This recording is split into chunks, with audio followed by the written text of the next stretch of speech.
Hello everyone, we are Group 12. Today our group will represent our company's financial analysis, FedEx Corporation. Thanks.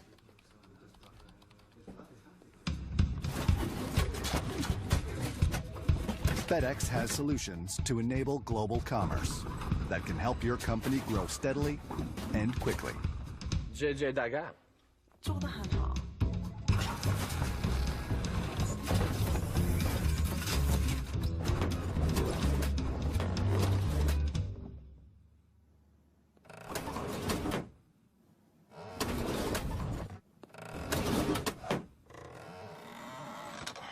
Cut it out. See you tomorrow.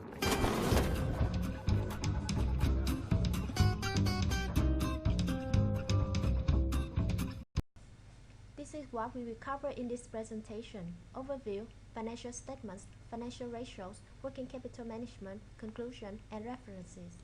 First, I will introduce a bit of our company.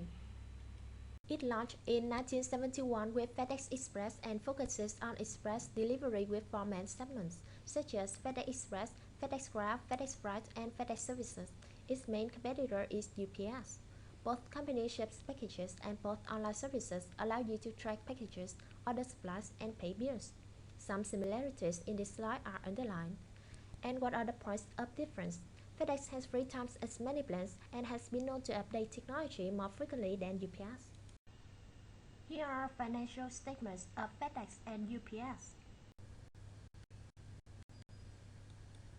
Based on these numbers, we picked 3 biggest changes: revenue, net income, and total liabilities. Needless to say, it's quite obvious that the recession hit both companies very hard. However, they've managed to recover very well since 2010. This is also the same for net income and total liabilities. Then I will talk about financial ratios. After computing the ratio, we will compare the increase or decrease over the past 5 years. We will also compare all of this with UPS and the industry average. Liquidity ratios are used to measure how quickly FedEx is able to pay its bills by using cash on hand or readily converting some assets into cash. The current ratio is desired to be as high as possible because theoretically, you'd like to have as many assets as you can and at the same time have as few liabilities as you possibly can. Below are the current ratios of FedEx, UPS, and the industry average, as well as their graphs to show the trend. As you can see, FedEx current ratio is almost bigger than UPS and the industry for the current ratios. Quick ratio is very similar to the current ratio, but the assets are in this ratio are even more liquid than in the current ratio. Below you can see the graphs of all the quick ratios against UPS and the industry average. FedEx maintains a very high ratio because they have a very small amount of liabilities compared to the amount of revenue they collect. The point of cash ratio is almost the same as the current ratio to assess how readily the firm can pay its current liabilities with its cash on hand. FedEx cash ratios are the biggest during the past 5 years. We find this to be satisfactory because FedEx is becoming the leader in shipping for the industry, and this ratio shows their competitiveness against UPS and the industry. Financial leverage ratios show a firm's ability to overcome its debt and interest. Debt ratio is defined as the ratio of total debt to total assets. As you can see the following charts below, FedEx is more favorable because FedEx has lower debt ratio overall, which usually implies a more stable business with the potential of longevity. This ratio tells us whether or not a company has the capacity to meet its debt obligations. The following charts show the times interest earned ratios for FedEx, UPS, and the industry. This might conclude that not only FedEx but the rest are investing a higher percentage of their operating income for other sources or projects to yield higher returns. Cash coverage ratio indicates the company's ability to generate cash from operations to meet its obligations. Both companies' ratios are considered to be good leverage measures. Asset management ratios measure how efficiently a company uses its assets to generate revenue. Since FedEx and UPS are in service industry, there's no inventory listed, so we can calculate inventory turnover and days sales in inventory. This ratio measures how much you collect accounts receivable per amount of sales. A larger number is desirable because that means you are using your assets faster and making money from them, not just letting them sit there and not earn anything.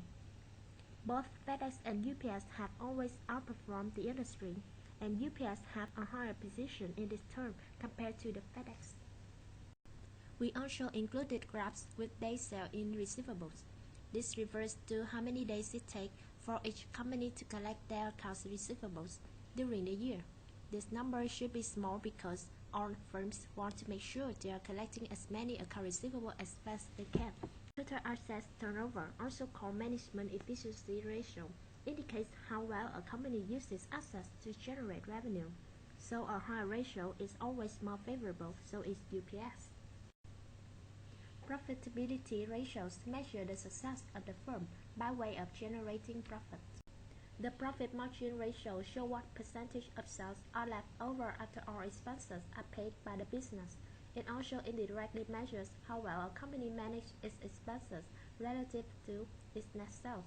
That's why companies strive to achieve higher ratios.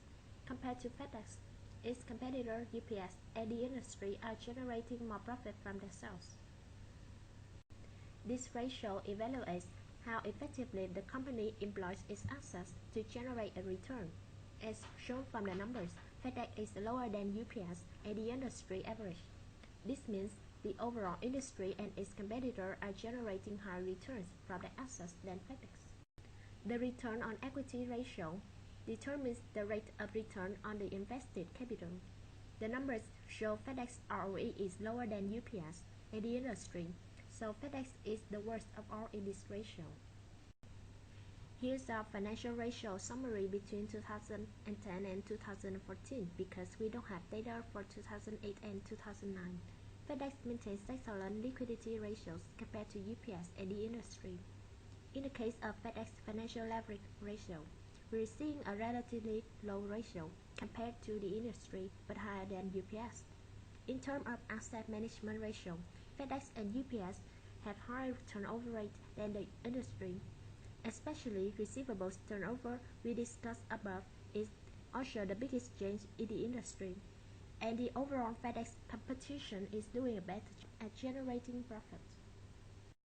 After analyzing these ratios, we have three biggest changes in financial ratios. A debt ratio of 0.5 is often considered to be less risky, which means FedEx is less risky. Companies with higher debt ratios are better off looking to equity financing to grow their operations, which is what UPS did. This is a fundamental ratio because creditors are always concerned about being repaid. When companies borrow more money, their ratio increases. Creditors will no longer loan them money. Since accounts receivable are often posted as collateral for loans, quality of receivables is important. A lower ratio is more favorable because it means companies collect cash earlier from customers and can use this cash for other operations. A higher ratio indicates a company with poor collection procedures and customers who are unable or unwilling to pay for their purchases. In part of working capital management, we can only calculate the average collection cycle because the average production cycle includes inventory and the average payment cycle includes cost of goods sold, which we don't have data for either of them, so there's no cash conversion cycle. Account receivable is among the largest and most liquidity assets on the books of most companies. The ultimate goal of account receivable to increase working capital. So FedEx and UPS increase those numbers throughout years. We need to have average account receivable determined by the formula there, and the account receivable turnover which were analyzed before, to calculate average collection cycle, which is the same as days sales in receivables. After this financial analysis, we learned FedEx financial situation deeply.